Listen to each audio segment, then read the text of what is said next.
Hello guys, this is CA Vishal Jain, your faculty for CA Final Financial Reporting paper.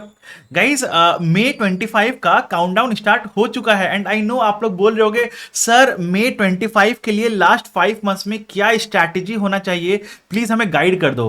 तो मैं आपको यहां बोलूंगा गाइस, देखो स्ट्रैटेजी समथिंग ना जो हर एक इंडिविजुअल के लिए अलग अलग होती है. तो मैं आपको कोई एक जेनेरिक स्ट्रैटेजी नहीं देना चाहता हूं, but rather what I want कि मैं क्यों ना आपको स्ट्रैटेजी बनाने के लिए ही इनेबल कर दूं.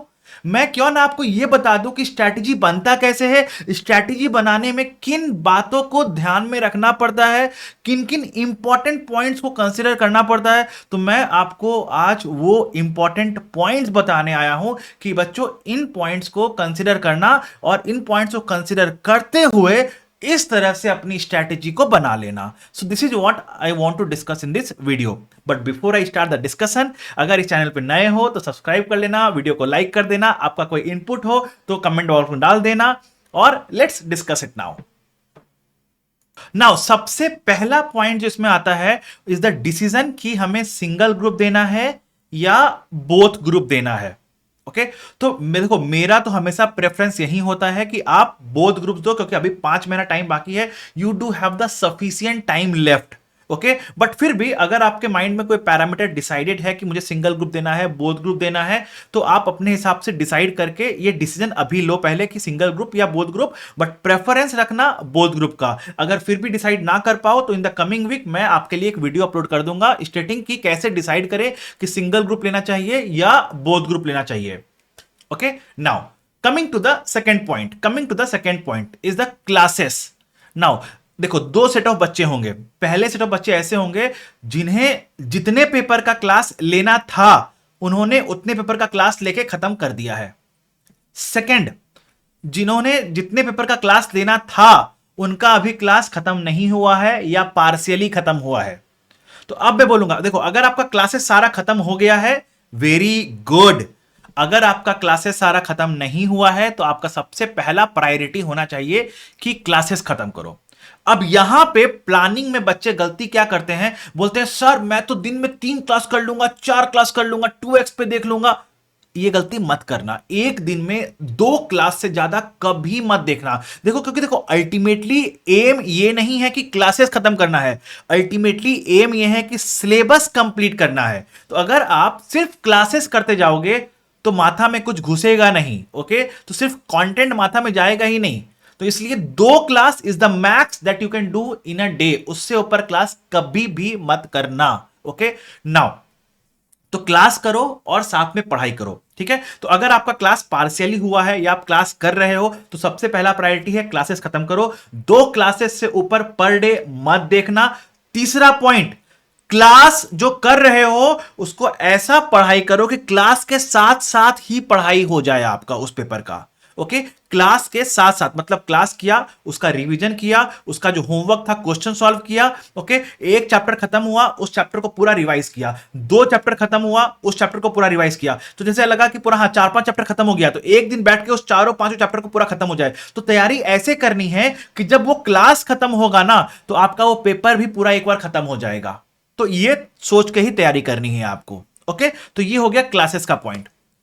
तीसरा आता है अब फ्यू की पॉइंट्स. अब आ जाओ मैं बताता हूं फ्यू की पॉइंट्स क्या है. आपको आज से बनानी है एक LDR copy, last day revision copy. Sir वो अभी बनाएंगे? जी हां अभी से बनानी है आपको, अभी से. नहीं तो अगर अभी नहीं बनाओगे तो बाद में बना भी नहीं पाओगे. तो आपको अभी से बनानी है. सर उसमें क्या करना है, आप जो भी पढ़ रहे हो उसको आसान लैंग्वेज में अपने भाषा में उसको वहां पे समझाओ. समरी बनाओ, चैप्टर को छोटा बनाओ. ओके जो भी इंपॉर्टेंट एडजस्टमेंट्स है जो आपको लगता है अरे ये तो ट्रिकी एडजस्टमेंट है, यहां पे मैं फंस सकता हूं, तो उस एडजस्टमेंट को वहां पे लिखो. कॉन्सेप्ट्स का पूरा समरी फ्लो चार्ट टाइप का बनाओ वहां पे. जहां पे लग रहा है कि देखो जैसे आपको एक टीचर ने आपको कुछ समझाया, ओके आपको वो समझ में आ गया लेकिन आपको लॉजिक समझने में थोड़ा डिफिकल्टी हुआ, तो आपको जिस लॉजिक से आपने वो लॉजिक समझाना उसका एक वॉइस नोट बना के अपने लैपटॉप में फोल्डर बना बना के सेव कर लो. ओके तो ये वाला इंपॉर्टेंट कॉन्सेप्ट था. इसका लॉजिक ये था, अपने शब्दों में वॉइस नोट बना बना के लैपटॉप में सेव कर लो. ओके अगर लैपटॉप नहीं है तो भी कोई दिक्कत नहीं है, मोबाइल में अपना ही एक व्हाट्सएप का ग्रुप बना लो जिसमें सिर्फ आप ही हो और कोई ना हो, और उस ग्रुप में वॉइस नोट बना बना के सेंड कर दो। ओके तीसरा पॉइंट मिस्टेक्स। आप जब इस तैयारी में जो भी मिस्टेक्स कर रहे हो, however silly the mistake might be, उस मिस्टेक को उस एलडीआर कॉपी में लिखो।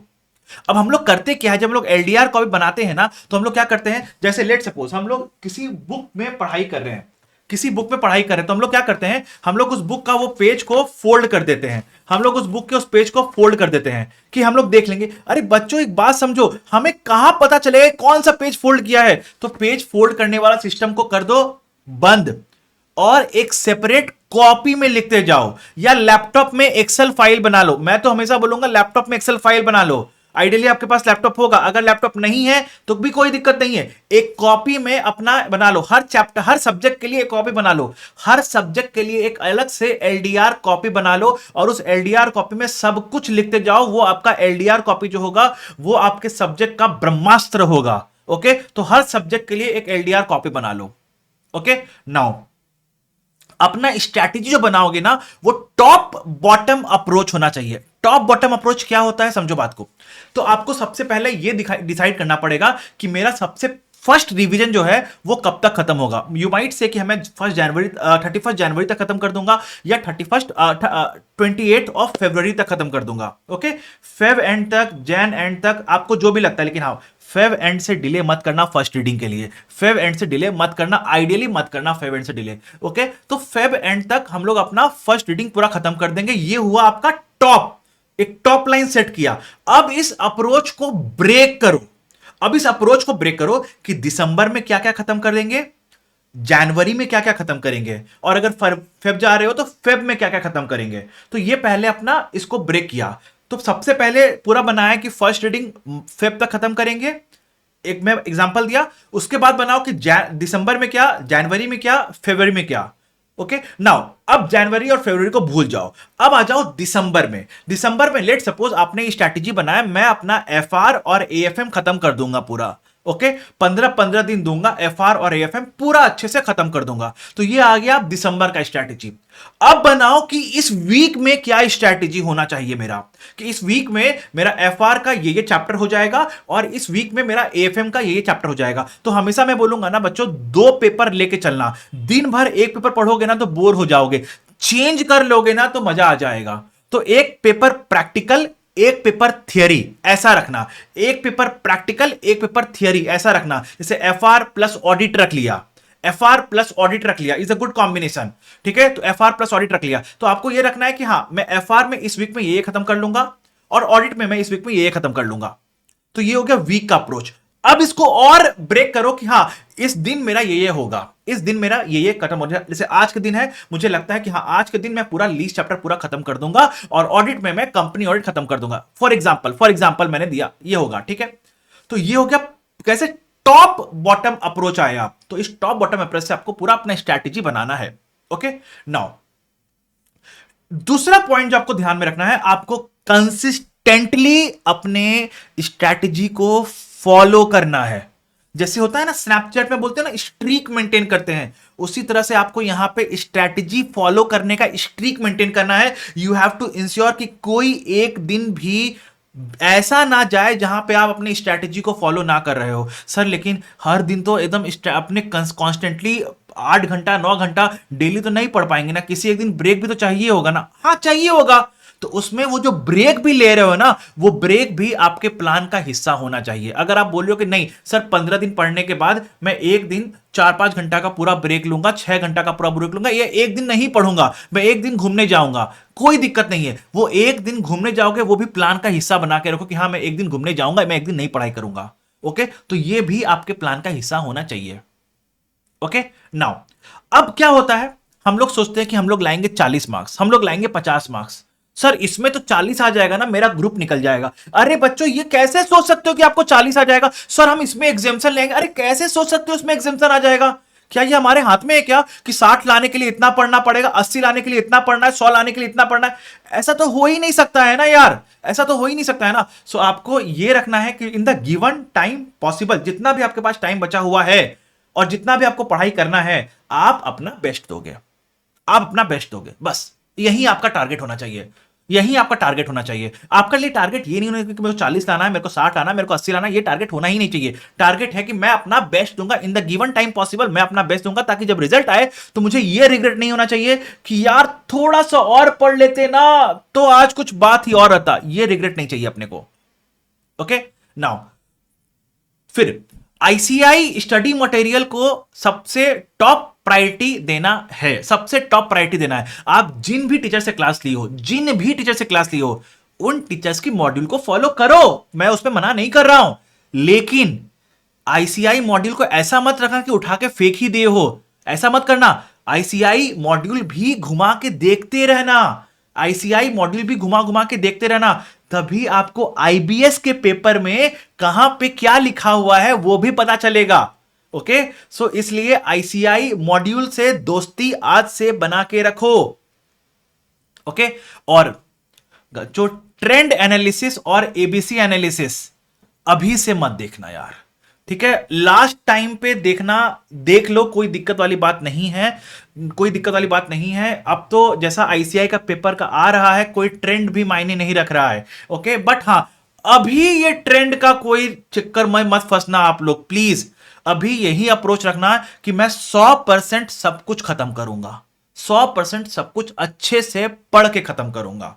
ओके यही अप्रोच रखना। नाउ तो अब सर आता है सर पहला रीडिंग कैसे करें, फर्स्ट रिवीजन कैसे करें। तो आपने अगर क्लासेस ली है तो आपके पास क्लासेस के नोट्स होंगे, तो आप क्या करो, जिस भी सीक्वेंस में आपके टीचर ने आपको पढ़ाया है उसी सीक्वेंस में एकदम टीचर के साथ साथ रिवाइज करो। टीचर पहले ये पढ़ाया, ए पढ़ाया तो टीचर के साथ ए पढ़ो, उसका क्वेश्चन कराया टीचर ने आपको, पहले उस टीचर उसका क्वेश्चन करो, फिर ए के बाद बी नहीं लेके टीचर ने सी लिया तो आप भी सी पढ़ो, सी पढ़ो फिर सी का क्वेश्चन लो। मतलब जिस सीक्वेंस में जैसे आपके टीचर ने पढ़ाया है उसी सीक्वेंस में आप पढ़ो और क्वेश्चन को सॉल्व करो। फिर जो बाकी बच गए क्वेश्चंस कुछ तो उनको भी सॉल्व कर लो, और फिर उसके बाद आईसीआई मॉड्यूल में जाके देख लो कुछ एक्स्ट्रा है क्या, कुछ एक्स्ट्रा है क्या। आइडियली नहीं मिलेगा लेकिन फिर भी एक बार देख लो। ये पूरा ऐसे आंख बंद करके भी भरोसा ना करो कि नहीं टीचर ने दिया है तो सब यही फाइनल है। एक बार देख लो, सब चीज होगा आपके टीचर के मॉड्यूल में, सब कुछ होगा, लेकिन एक बार देख लो। ओके तो मैं ये बोलूंगा। नाउ अब बच्चे कुछ कुछ इररिलेवेंट क्वेश्चंस पूछते हैं, सर कितने घंटा पढ़ना है। बच्चों देखो मैं बताता हूं आपको, अगर मैं अपनी बात करूं ना तो मेरे साथ ऐसा है कि मैं अगर किसी एक चीज को एक नॉर्मल बच्चे को पढ़ने में 1 घंटा लगता है तो मुझे पढ़ने में 3 घंटा लगता है। लेकिन अगर मैंने एक बार उसको पढ़ लिया ना तो फिर मैं भूलता नहीं हूं, तो फिर मुझे सेकेंड रिवीजन की जरूरत नहीं है। तो पॉइंट यहां पे क्या है, हर बच्चा अलग है, किसी बच्चे को 8 घंटा लगता है, किसी बच्चे को 16 घंटा लगता है, किसी बच्चे को 12 घंटा लगता है। तो ये आपको डिसाइड करना है कि आपको अपने टारगेट को कंप्लीट करने के लिए कितना घंटा पढ़ना पड़ेगा, उतना घंटा आपको पढ़ना है। ओके सो दैट ये आंसर आप मेरे से मत पूछो, ये क्वेश्चन सर कितना घंटा पढ़े, ये क्वेश्चन आप खुद से पूछो कि ये जो टारगेट मैंने बनाया है इस टारगेट को कंप्लीट करने में कितना टाइम लगेगा।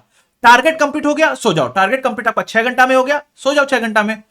लेकिन अगर टारगेट 6 घंटा में कंप्लीट हो गया इसका मतलब आपने टारगेट गलत बनाया है, इसका मतलब आपने टारगेट गलत बनाया है। Okay now how many revisions, again ये भी सब्जेक्टिव है, ये भी सब्जेक्टिव है। जैसे अगर मैं बात करूं तो मैंने एक ही रिवीजन करके गया था मैं एग्जाम में, लेकिन आइडियली इट इज रिकमेंडेड कि 2 रिवीजन हो प्लस एक बार मॉक टेस्ट के साथ रिवीजन हो, तो ये आइडियल है लेकिन अगेन सब्जेक्टिव है। ओके अगेन सब्जेक्टिव है। तीसरा, हर इंस्टेंस पे लगेगा यार मैं कैसे सीए बन जाऊंगा, मैं कैसे सीए बन जाऊंगा। तो गाइज आपको खुद पे भरोसा रखना पड़ेगा, अगर आप खुद पे ही भरोसा नहीं रखोगे तो कोई और आप पे भरोसा नहीं रखेगा। तो ये पूछना बंद करो, हो जाएगा क्या, हो जाएगा क्या, सर जितना टाइम बचा उसमें हो जाएगा क्या। अरे हो जाएगा, आप पढ़ोगे तो आराम से हो जाएगा, आप नहीं पढ़ोगे तो कभी नहीं होगा, पढ़ोगे तो हो जाएगा। सर कॉन्फिडेंस नहीं आ रहा है, यार पढ़ोगे तो ही तो कॉन्फिडेंस आएगा। सर ये पढ़ रहे हैं ना तो पीछे का भूलते जा रहे हैं, वो होगा। सिलेबस इतना वास्ट है कि आपको माइंड में होगा ही होगा कि आगे जैसे 1 to 10 पे जा रहे हो, 8 9 10 तक पहुंचे तो 1 to 3 भूल गए, वो होगा, कोई दिक्कत वाली बात नहीं है, उसमें लोड लेने की बात नहीं है, प्रेशराइज होने की बात नहीं है। ओके, तो आपको इन सब बातों को ध्यान में रखते हुए अपना स्ट्रैटेजी अपने हिसाब से एक बनाना है। पहले देखो कि मेरे को फर्स्ट रिवीजन कितने दिन पे कंप्लीट करना है। सबसे पहले देखो फर्स्ट रिवीजन कब तक कंप्लीट करना है, फिर उसको ब्रेक डाउन करो, उसको ब्रेक डाउन करो, उसको ब्रेक डाउन करो, और फिर अपना पहले मंथ ब्रेक डाउन, फिर वीकली ब्रेक डाउन, फिर डे ब्रेक डाउन करो और अपना पढ़ाई करो। अब इन सब में सबसे इंपॉर्टेंट पॉइंट जो बच्चे भूल जाते हैं वो है मॉक टेस्ट। वो है मॉक टेस्ट। तो मॉक टेस्ट आपको अपने प्लान में इंक्लूड करना पड़ेगा। और जनरली क्या होता है मॉक टेस्ट में, मैं बता देता हूं आपको। मॉक टेस्ट में क्या होगा, लेट सपोज आपने प्लान किया मैं 1 मार्च से मॉक टेस्ट दूंगा, और आपका फर्स्ट रीडिंग जो है, फर्स्ट रिवीजन जो है मैं 28 फेब तक खत्म करूंगा। लेकिन आपको मालूम है हम लोग तो क्या है, इंसान है, हम लोग थोड़े लेजी हैं। हमारा 28 फरवरी प्लान किया, तो 28 फरवरी को होगा क्या, नहीं होगा, वो और पुश होगा। तो क्या होगा, आप बोला 28 फरवरी चला गया, रिवीजन पूरा कंप्लीट नहीं हुआ, चलो 5 दिन और पुश कर देते हैं। 5 मार्च को है यार, अभी भी कंप्लीट नहीं हुआ, चलो 5 दिन और पुश कर देते हैं। ये 5 दिन पुश करते करते करते करते हम लोग आ जाते हैं अप्रैल में। सर अब अप्रैल में तो टाइम ही नहीं बचा, तो आपका ये चीज होता है। तो मैं आपको बताता हूं, आज एक डेडलाइन फिक्स कर लो कि मुझे इस दिन मॉक टेस्ट देना है, और इस मॉक टेस्ट का डेडलाइन को मार्च से डिले मत करना। अगर फरवरी में दे दो तो बहुत अच्छी बात है, नहीं तो मैक्स टू मैक्स मार्च तक तो मॉक टेस्ट दे ही देना एक बार। जिस भी लेवल में प्रिपरेशन हो दे देना। अब ये मत समझना सर 5 दिन और 5 दिन और, ये 5 दिन का सिलसिला कभी खत्म नहीं होगा। तो जितना भी जैसा भी प्रिपरेशन हो, अपना एक शेड्यूल फिक्स कर दो कि हां इस दिन मुझे अपना मॉक टेस्ट देना है, मतलब देना है। वो आपका शेड्यूल फिक्स हो गया। जैसे एग्जाम का डेट चेंज नहीं हो सकता है, वैसे ही आपका मॉक का डेट भी चेंज नहीं होना चाहिए। ओके ना, इसके बाद भी अगर आपको कोई भी चैलेंज रह जाता है तो भाई आपका है आपके साथ, यहां पे कमेंट बॉक्स में लिखो। मेरा टेलीग्राम का लिंक भी चैनल डिस्क्रिप्शन में दिया हुआ है, वहां पे ज्वाइन कर लो। मैं एफआर के लिए बहुत ही यूजफुल कंटेंट लास्ट अटेम्प्ट भी पोस्ट किया था और इस अटेम्प्ट भी पोस्ट करूंगा। सो चैनल को फॉलो कर लो यहां पे, और जुड़े रहो मेरे साथ। टेलीग्राम पे ज्वाइन कर लो। कुछ भी क्वेरी हो, कहीं पे कुछ भी दिक्कत हो, मैं हूं आपके साथ। Okay, that's all for day. Thank you guys, bye.